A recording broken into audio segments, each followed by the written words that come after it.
I want everybody to feel like they can have a happy and dignified life, and that they can have some influence on that, wherever they are, wherever they come from, whatever their circumstances, and whatever their background and their history. Because I believe if you feel you have some influence on your life, it's also a way to change your life for the better and change your community and for the better, and also the planet, which we bring to sustainability.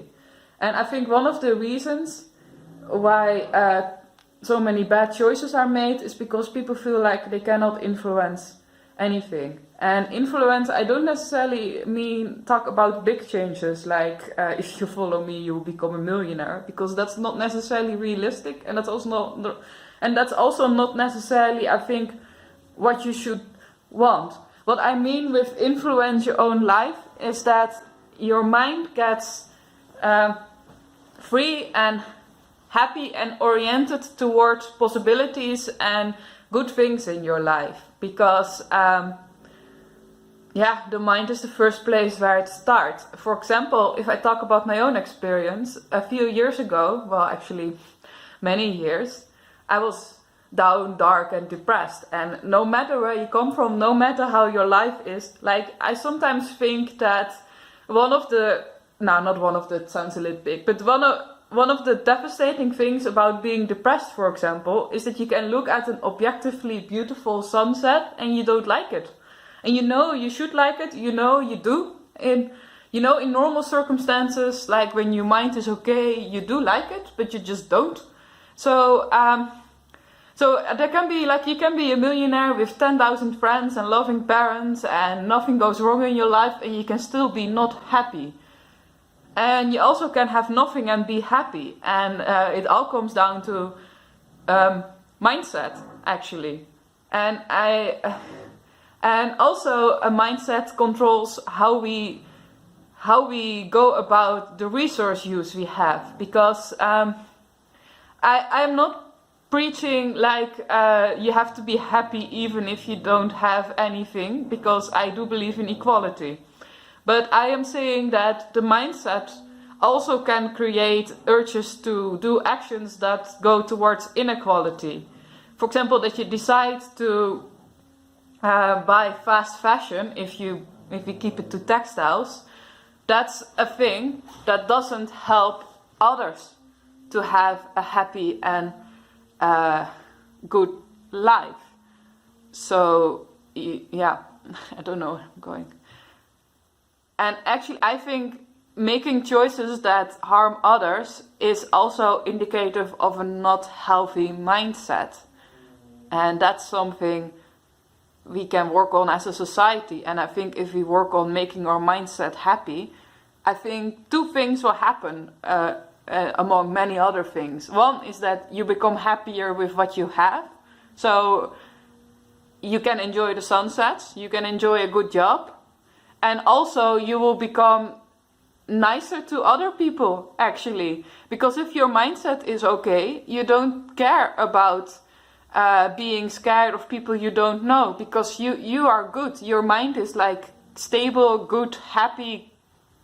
You don't have to be afraid of people, because there's no reason to fear people from a different culture. Only we are afraid. Now, not we, all of us, but people tend to get afraid of different cultures because they have some fear in their own mind, and it's triggering that.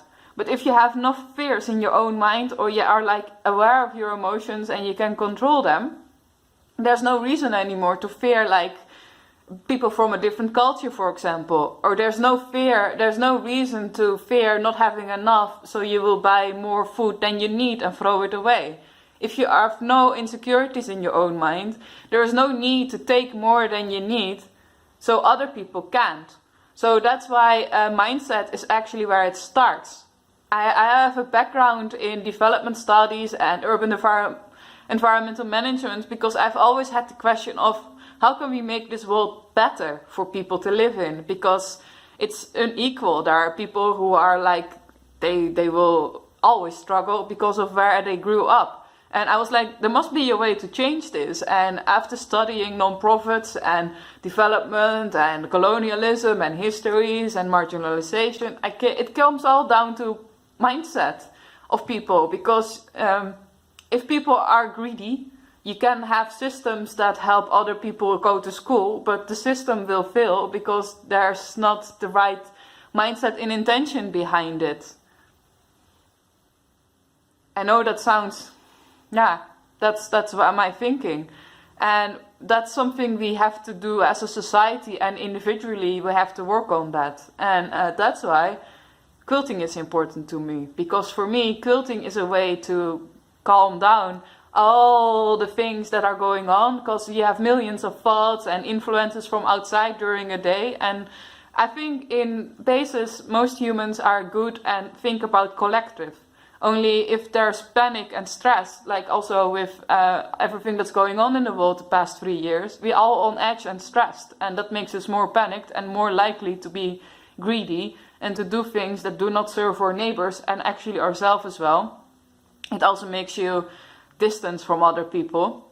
I've experienced that as well, but I noticed that being mean and greedy is not the way to go.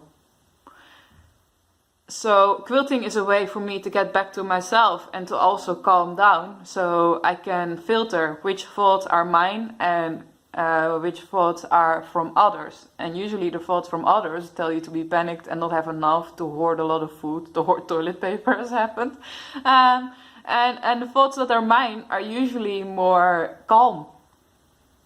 Yeah, they want everybody to be happy, not to the cost of myself, but they want more equality, and I think it's possible. And quilting brings you back to that. It's not only like, and I do sustainable quilting because we have a lot of resources already. They're close everywhere, which makes quilting very accessible, because the only thing you actually need to get is a needle and thread. And if you ask around, or if you look into your, there's probably piles and piles of clothes you can quilt with, because we create so much and we dump it. So it's extremely accessible, and that makes it a tool for everybody to, it's a mindfulness tool to get back to yourself. You create something beautiful that makes your house more nice, or your life a bit light. Sometimes I see quilts as putting a little bit of light in your life, and if you have many quilts, there are little points of light.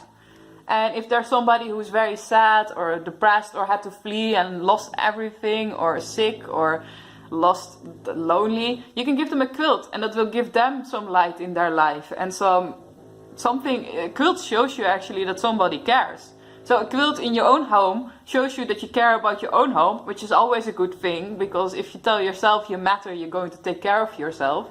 And a quilt also tells other people that they matter. So if you give a quilt to, for example, your kid, you tell your kid, I love you. And every time they see the quilt, they will know it. I have a quilt of my mom for 20 years, and when I see it, I still think of my mom made that whole thing for me. She must care about me.